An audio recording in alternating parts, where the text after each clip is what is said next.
Inside Paul McCartney $20 million Beverly Hills Mansion Tour.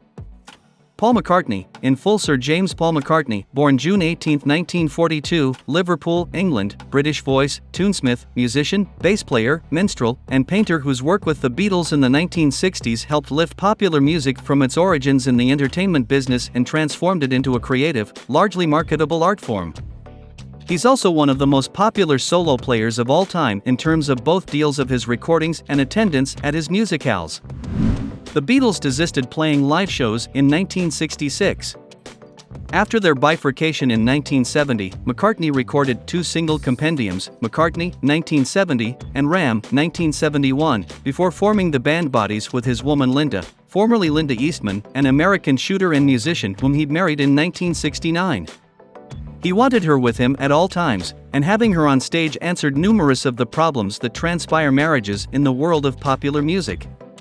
Legend Paul McCartney has been suitable to enjoy a variety of stunning homes over the decades.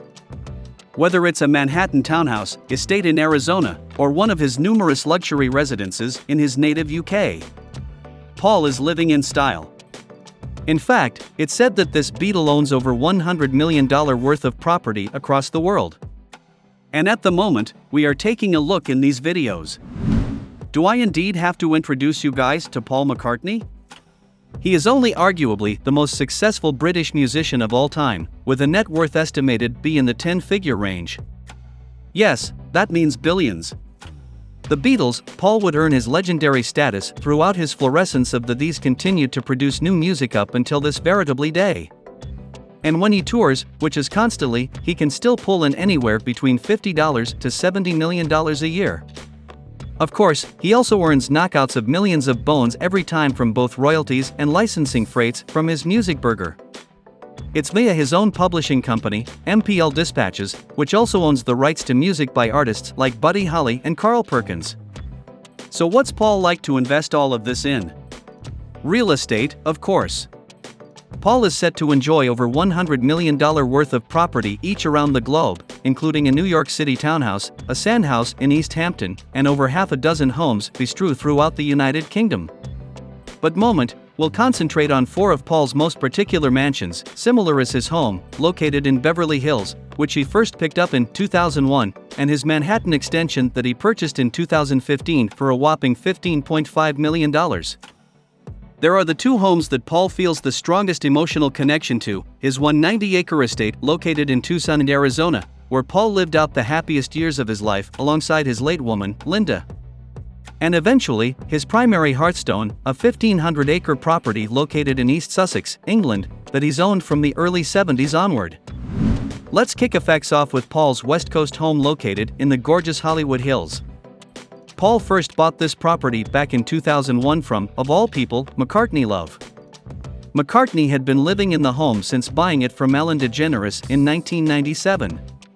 But Paul, tired of staying in hotels every time he voyaged California, finally decided to put down some roots in the Golden State when he fell in love with his French country-style house. First erected in 1938 and positioned on 2 acres of land, this family home boasts 4,700-acre room, include 4 bedrooms and 3 baths. Since Paul bought this home quite a while ago, there are not exactly numerous filmland of the interior, but it's said that Paul frequently throws massive celebrity-filled parties whenever he is in city, thanks in large part to the home's insulation and privacy. Of course, the craziest thing of all about this house is that it's supposedly the veritably place where George Harrison passed away while battling lung cancer. Which would mean Paul presumably has difficulty spending important time here. Thank God he has got all those other homes to choose from. Like, say, for illustration, his stunning $15.5 million triplex penthouse that sits atop a glass-faced post-war building directly across from Central Park on New York City's storage and completely posh Fifth Avenue. This 12-unit, corral-style, full-service structure reportedly requires a minimum down payment of $50,000 at the time of move-in, which meant that Paul incontinently shelled out close to $8 million for the place in one go. Oh, and the maintenance charges amount around $1,000 per month. This structure was the home for its original inventor, Manny Dewell, who erected the structure back in 1967 and also presented McCartney's current unit as a gift to his wife. Reports suggest that Paul ultimately bought the unit from Brace's children, positioned on the structure 15th and 16th bottoms, with an redundant special bonus room on the 17th as well.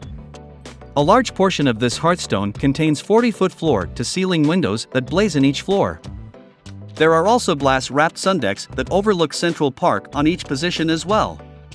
The bottom plan of the home suggests that there are at least 4 beds, 4.5 cataracts, as well as a small staff room that is put away in behind the kitchen. Meanwhile, a private elevator opens up to a tiny double-boxed hallway that leads into an L-shaped flavor with white marble bottoms, a double-height ceiling, imaged walls and a brass and glass reeled floating marble staircase.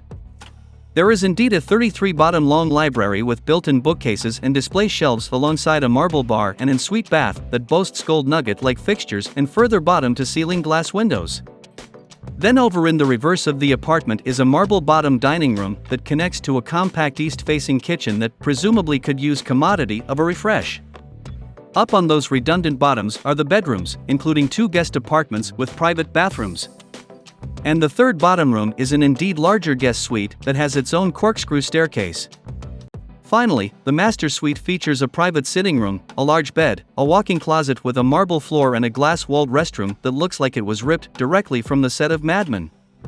Somewhat unexpectedly, Paul did not live in this grand home for too long.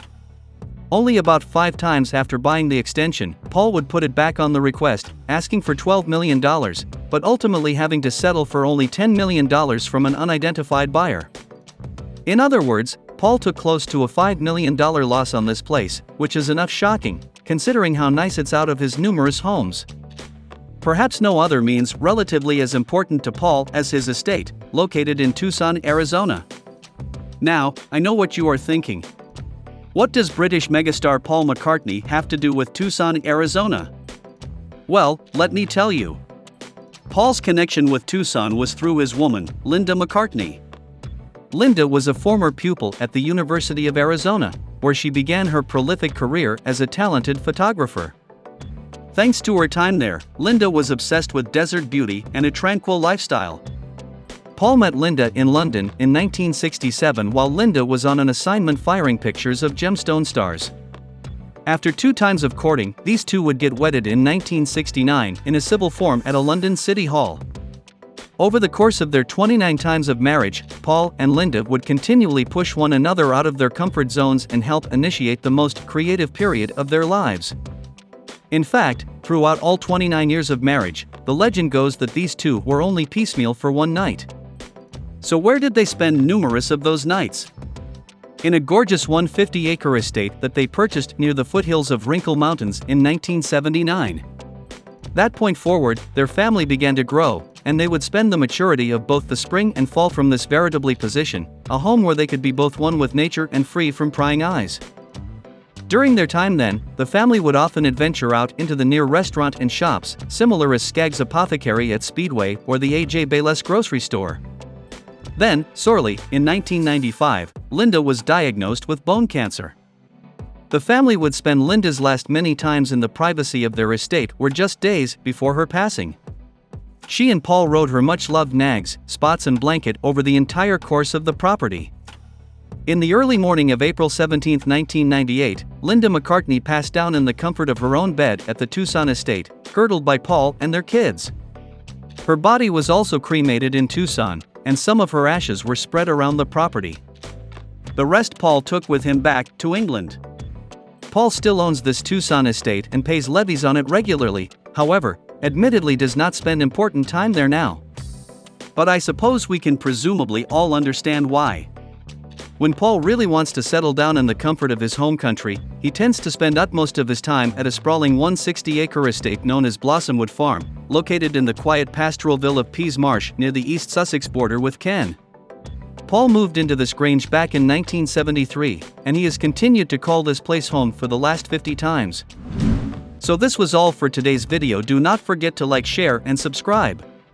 Turn on the notification bell so that you get notified as soon as we upload a video. Also, do not forget to comment down your views below. Thanks for watching, and I'll see you in next one.